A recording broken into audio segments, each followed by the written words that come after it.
In the closing days of World War II, the U.S.S. Indianapolis had its hull pierced by 3 Japanese torpedoes. 12 minutes later, the cruiser went down.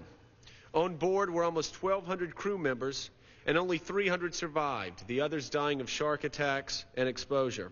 Let's remember Jaws and Congressman Joe Scarborough. Hunter came to my district office to show me a middle school history project that he had made. Now, this extraordinary history project actually contained clear, convincing evidence that the Indianapolis's crew, bravery, and the injustice done to their captain, who was wrongly court-martialed as a useful scapegoat during the disaster, needed to be revised. He has brought Republicans and Democrats together to right a wrong. This young man's trip to the movies, his campaign to derive justice for the captain and the crew. Hunter Scott was an 11-year-old boy who saw the Indianapolis story on Jaws and thought it would make a good history fair project. And he teamed up with a legislator named Joe Scarborough, who is now Morning Joe. There's a kid in Florida, and he finds out about this.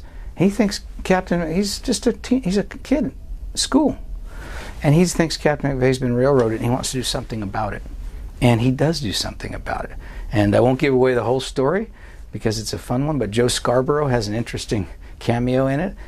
Hunter Scott, this young 13-year-old, worked for nearly 2 years on what started as a history project, and he compiled a mountain of clippings, letters, and interviews that ultimately led Congressman Joe Scarborough.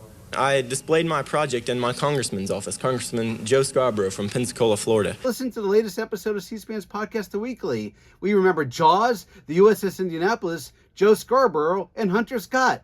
Find C-SPAN's The Weekly wherever you get podcasts. The Weekly!